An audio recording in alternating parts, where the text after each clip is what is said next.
Bonsoir et bienvenue dans Une minute, un livre. Je vous parle ce soir de cet ouvrage, La thérapie en société, approche systémique et sociologie clinique, un ouvrage collectif sous la direction de Vincent de Goljac aux éditions RS 2026.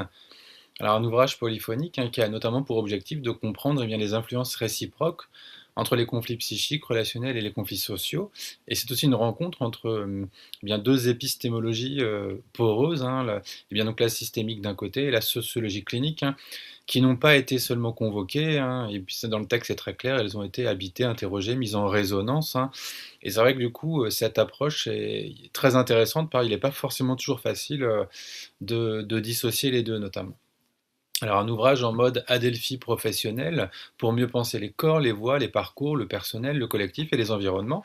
Alors quel point de convergence justement et de divergence entre la systémique et la sociologie clinique? Quel levier de dégagement comme manière de restituer à la personne et au système un pouvoir d'agir sur son histoire? L'ouvrage, organisé en chapitres complémentaires, s'articule autour bien des actions comme invoquer, relier et déplacer, trois gestes structurant l'orchestration finalement collective de l'ouvrage. Alors en effet, d'un côté, on parle de psychothérapie systémique pour penser l'individu dans son contexte, autrement dit comme sujet en interrelation avec les autres éléments du système et avec le système lui-même, et de l'autre, la sociologie clinique qui a pour objet l'analyse des processus socio-psychiques et qui cherche à démêler les nœuds complexes entre les déterminismes sociaux et les déterminismes psychiques dans les conduites individuelles et collectives, et elle consiste à saisir les comportements et les conduites des individus au croisement des contextes socio-historiques et de leur subjectivité, et la sociologie clinique explore leurs désirs, leurs milieux sociaux, leurs aspirations, leurs émotions, leur façon d'être au monde. Voilà, pour citer le texte. Alors, les autoristes montrent notamment que les fondements épistémologiques et historiques de la pensée systémique et de la sociologie clinique prennent corps lorsqu'ils viennent nourrir la pratique et s'incarner par l'expérience. Alors les individus et les systèmes se coproduisent, mais ces systèmes sont eux-mêmes traversés par des rapports sociaux, historiques, économiques et symboliques qui façonnent les sujets, et c'est là qu'on retrouve notamment l'articulation entre systémie et sociologie clinique. Voilà, à titre personnel, moi en tout cas, des éléments qui m'ont permis en tout cas de bien éclairer en tout cas ces deux dynamiques.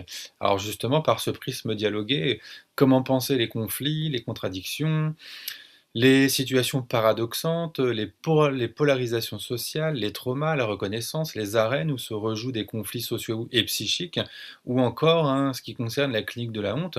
Alors par exemple, la sociologie clinique permet de comprendre comment certains paradoxes s'inscrivent dans des contextes sociaux spécifiques et comment ils peuvent refléter des contradictions structurelles plus profondes. Concernant la honte, intime et politique, le sujet face à la honte de son intériorisation d'ailleurs au nœud socio-psychique, pour citer de nouveau le texte, de sa construction sous le regard de l'autre, je note cet excellent paragraphe que je pense réutiliser par la suite. La honte renvoie à un méta-sentiment constitué par des sentiments d'illégitimité, de trahison, de culpabilité, d'invalidation, d'infériorité, mais aussi des humiliations, des conflits de loyauté, des ruptures d'identification, des brûlures narcissiques, des épreuves de stigmatisation publique, des pertes de confiance en soi et dans les autres, des inhibitions, des mauvais traitements physiques, psychiques, moraux, autant d'éléments en interaction qui font système et se renforcent mutuellement, pour citer Vincent de Goljac, d'ailleurs en 96. Alors un chapitre est aussi consacré à la posture et à l'éthique du thérapeute. Voilà, et là forcément, je ne suis pas la personne visée pour ça. Alors chaque fin de chapitre est passionnante car les lectrices et les lecteurs, donc les lectrices, sont directement interpellés. Par exemple, les chapitres se terminent par cet intitulé Écho d'implication et vous, lecteur, et on a une série de questions. Donc ça nous permet en tout cas de revisiter le chapitre et de repenser en tout cas les éléments transmis avec vous allez avoir une démarche analytique. Alors, par exemple, quels courants de pensée ont laissé leur empreinte dans votre manière de comprendre les souffrances humaines? Quelles contradictions récentes avez-vous dû traverser dans votre vie, votre pratique, vos engagements? A-t-elle été source d'impasse ou d'ouverture? Comment l'avez-vous habité? Et enfin, pour terminer, je retiens quelques phrases aussi qui m'ont marqué dans la lecture de l'ouvrage. Tout d'abord, l'organisation produit des individus qui produisent l'organisation. Et enfin, nous partageons, là on est sur des phrases notamment de conclusion, nous partageons, donc les autoristes, une même conception de la clinique, deux points, l'idée que chacun est le produit d'une histoire dont il cherche à devenir le sujet.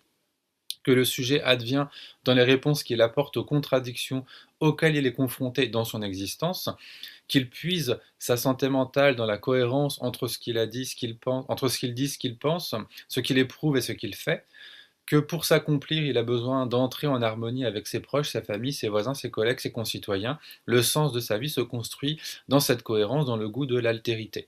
Alors une invitation ici, encore une fois, à penser les souffrances humaines sans les réduire ni à l'individu seul, ni d'ailleurs au social seul, mais vraiment eh bien, ce dialogue, cet entrelacement, si je puis dire, permanent des histoires personnelles, des relations, mais aussi des mondes sociaux. Voilà, en tout cas, une lecture passionnante à découvrir.